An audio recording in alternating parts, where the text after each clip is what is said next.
Pembaharuan pembelajaran di sekolah penggerak dan SMK Pusat Keunggulan meneruskan proses peningkatan kualitas pembelajaran yang telah diinisiasi kurikulum-kurikulum sebelumnya. Yang pertama adalah berbasis kompetensi. Jadi Bapak dan Ibu Guru, pengetahuan, keterampilan, dan sikap dirangkaikan sebagai satu kesatuan proses yang berkelanjutan sehingga membangun kompetensi yang utuh. Dinyatakan sebagai capaian pembelajaran. Jadi untuk kurikulum sekolah penggerak, kita menggunakan capaian pembelajaran. Berikutnya adalah pembelajaran yang fleksibel. Capaian pembelajaran disusun dalam fase-fase. 2-3 tahun per fase, sehingga peserta didik memiliki kesempatan untuk belajar sesuai dengan tingkat pencapaiannya, atau disebut dengan teaching at the right level, sesuai dengan kebutuhan, kecepatan, dan gaya belajarnya. Kemudian muatan atau konten dikurangi agar peserta didik memiliki waktu yang memadai untuk menguasai kompetensi yang ditargetkan, jadi tidak terburu-buru. Berikutnya adalah adanya karakter Pancasila. Sinergi antara kegiatan pembelajaran rutin sehari-hari di kelas dengan kegiatan non-rutin atau proyek interdisipliner yang berorientasi pada pembentukan dan penguatan karakter berdasarkan kerangka profil pelajar Pancasila. Berikutnya adalah kebijakan kurikulum berbasis konteks satuan pendidikan yang telah dimulai sejak dulu kembali dikuatkan di sekolah penggerak dan SMK Pusat Unggulan. Dan di sini pertama, struktur minimum. Pemerintah menetapkan struktur kurikulum minimum dan satuan pendidikan dapat mengembangkan program dan kegiatan tambahan sesuai dengan visi, misi, dan sumber daya yang tersedia. Jadi pemerintah dalam hal ini, pemerintah pusat itu sudah menetapkan struktur kurikulum minimumnya, berikutnya dikembangkan oleh satuan pendidikan.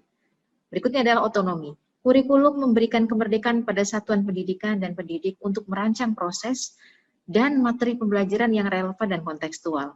Dalam hal ini, pemerintah menyediakan buku teks dan perangkat ajar untuk membantu guru yang membutuhkan panduan dalam merancang pembelajaran. Ya, dalam hal ini mereka akan mengembangkannya sendiri. Berikutnya adalah sederhana. Perubahan yang seminimal mungkin, namun beberapa aspek berubah secara signifikan dari kurikulum sebelumnya.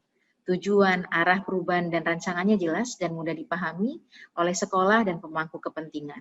Berikutnya adalah gotong royong. Jadi pengembangan kurikulum dan perangkat ajarnya dilakukan dengan melibatkan puluhan institusi termasuk Kemenak, universitas, sekolah, dan lembaga pendidikan lainnya. Jadi secara bergotong royong melakukan ini untuk kurikulum sekolah penggerak. Berikutnya adalah adanya penguatan literasi dan numerasi membutuhkan pembelajaran yang efektif dan menyeluruh di semua mata pelajaran. Di sini, literasi dan numerasi adalah kompetensi dasar yang akan diperkuat serta memperkuat kompetensi lain yang dibangun di semua mata pelajaran. Seperti contoh berikut ini, kemampuan memahami informasi berupa teks yang dipadukan dengan grafik dibangun melalui beberapa mata pelajaran. Jadi tidak benar bahwa literasi dan numerasi hanya terkait dengan mapel bahasa Indonesia dan matematika saja. Tetapi literasi dan numerasi ini harapannya dimiliki oleh pelajar Indonesia sebagai kompetensi dasar yang akan diperkuat serta memperkuat kompetensi lain yang dibangun di semua mata pelajaran. Pembelajaran sekolah penggerak dan SMK Pusat Keunggulan diorganisir berdasarkan struktur seperti ini. Ada beberapa perubahan terkait struktur mata pelajaran di SMP. Yang pertama, kurikulum 2013 di sini informatika sebagai mata pelajaran pilihan. Jadi dengan pertimbangan apa? Pertimbangannya adalah ketersediaan guru. Ada tidak guru yang mengajar informatika ini? Nah, arah perubahan pembelajarannya adalah informatika di sini sebagai mata pelajaran wajib. Dan bagaimana solusinya ketika guru tidak ada, jadi tidak ada yang berlatar belakang informatika. Jadi guru yang mengajar ini tidak harus memiliki latar belakang pendidikan informatika.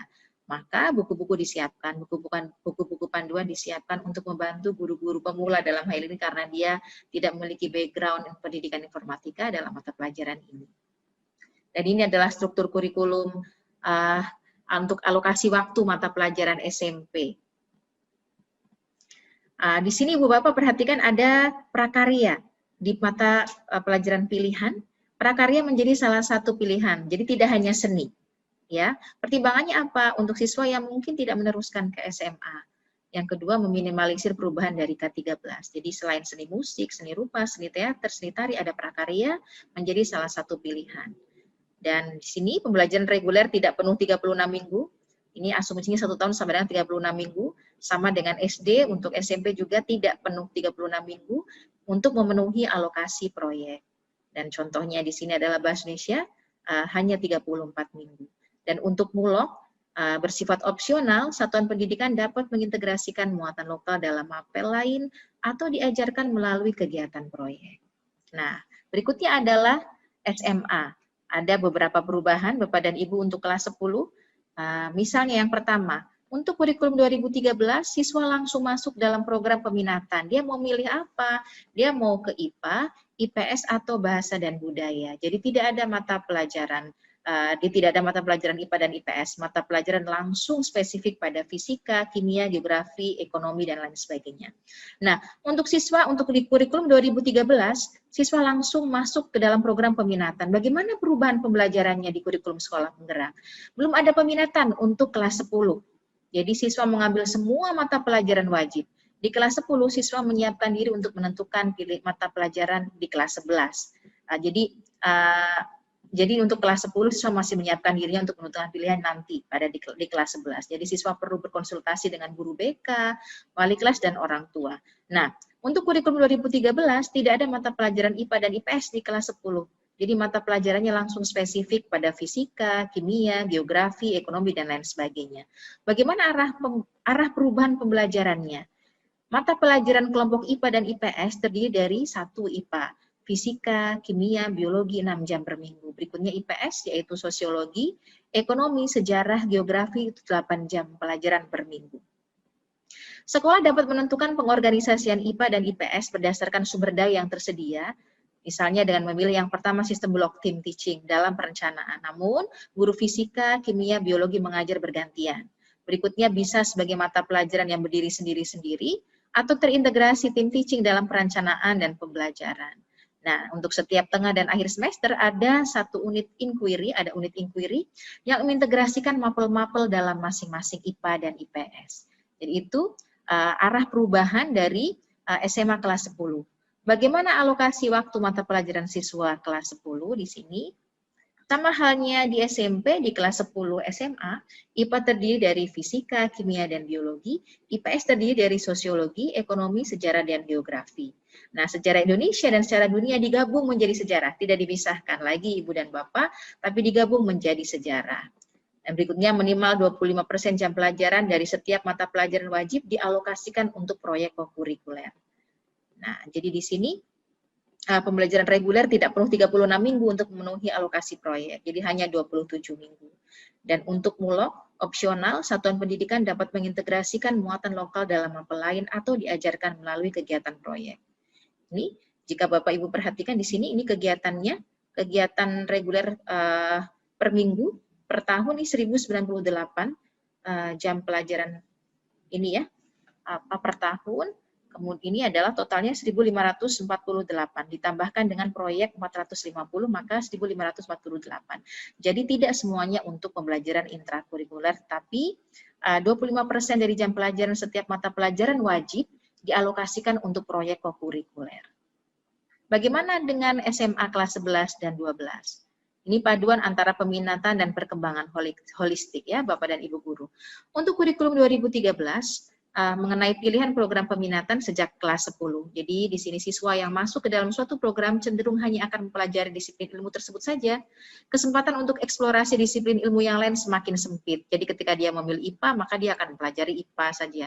Ketika dia peminatannya di IPS, dia akan pelajari IPS saja. Dan di sini siswa perlu mengambil keputusan tentang studi di perguruan tinggi sejak lulus SMP. Jadi ketika dia pengen masuk perguruan tingginya di mana, maka harus masuk IPA. Jadi padahal dia baru lulus SMP, tapi dia sudah harus memikirkan mau masuk ke mana perguruan tinggi. Di sini dan banyak kajian sudah menunjukkan bahwa banyak di antara mereka yang merasa salah jurusan. Berikutnya adalah terjadi stratifikasi program di mana IPA dianggap lebih baik daripada yang lain. Dan kesempatan untuk masuk ke berbagai program studi di perguruan tinggi lebih besar untuk lulusan program IPA dibandingkan yang lainnya. Dan angka siswa masuk perguruan tinggi masih rendah. Bagaimana arah perubahan pembelajarannya? Jadi di sini, siswa memilih mata pelajaran dari kelompok pilihan. Siswa memilih mata pelajaran dari minimum 2 kelompok pilihan hingga syarat minimum jam pelajaran terpenuhi. Jadi totalnya adalah jam pelajarannya di sini 40 jam pelajaran per minggu. Untuk mapel pilihan itu 22 jam pelajaran per minggu. Ada 5 kelompok mata pelajaran yang direkomendasikan, yaitu yang pertama MIPA. Ada apa saja di sana? Ada matematika, peminatan, fisika, matematika peminatan, kemudian fisika, kimia, biologi, dan informatika. Berikutnya adalah IPS, ada ekonomi, sosiologi, geografi, dan antropologi. Berikutnya adalah bahasa dan budaya. Ada apa saja di sana? Ada bahasa dan sastra Indonesia, bahasa dan sastra Inggris, bahasa asing lainnya. Dan untuk vokasi atau karya kreatif ada budidaya, rekayasa, dan lain sebagainya. Dan untuk seni dan olahraga, ini khusus untuk sekolah-sekolah yang ditetapkan oleh pemerintah. Dan sekolah membuka minimum 2 kelompok mata pelajaran. Apabila sumber daya memungkinkan, sekolah dapat membuka lebih dari 2 kelompok. Bisa jadi dia memiliki satu satuan pendidikan ini memiliki sumber daya yang memungkinkan untuk membuka lebih dari 2 kelompok mata pelajaran, maka diperbolehkan. Dan di sini sekolah dapat bekerja sama dengan pemangku kepentingan setempat untuk mengembangkan capaian pembelajaran mata pelajaran vokasi. Dan siswa kelas 12 menulis esai sebagai salah satu syarat kelulusan. Oleh karena itu, partisipasi dalam berbagai kegiatan pembelajaran diharapkan memberi inspirasi terkait topik yang dipilih. Dan ini adalah alokasi waktu mata pelajaran SMA kelas 11 dan 12. Total jam pelajaran per minggu adalah 44. Jadi 22 jam pelajaran dialokasikan untuk mapel pilihan dari kelompok IPA, IPS, bahasa dan budaya, dan vokasi. Ini hanya mapel kelompok umum, ini di highlight ini, yang berwarna hijau dalam tabel yang diintegrasikan dengan proyek kokurikuler. Jadi ini yang bisa diintegrasikan dengan proyek kokurikuler. Berikutnya pembelajaran reguler tidak penuh 36 minggu untuk memenuhi alokasi proyek, hanya 27 minggu yang mata ini ya, jadi bahasa Inggris, kemudian PKN tidak penuh 36 minggu untuk memenuhi alokasi proyek, jadi hanya 27 minggu. Berikutnya adalah diselenggarakan bila satuan pendidikan memiliki sumber daya mencukupi. Ya. Oke, ini misalnya, dan muatan lokal masih opsional ya Ibu dan Bapak. Satuan pendidikan dapat mengintegrasikan muatan lokal dalam mapel lain atau diajarkan melalui kegiatan proyek.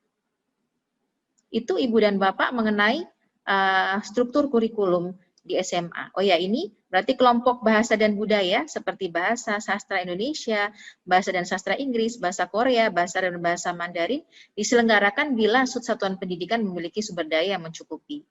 Nah, jika sekolah membuka kelompok ini, siswa wajib mengambil minimal 1 mapel dari tiap kelompok.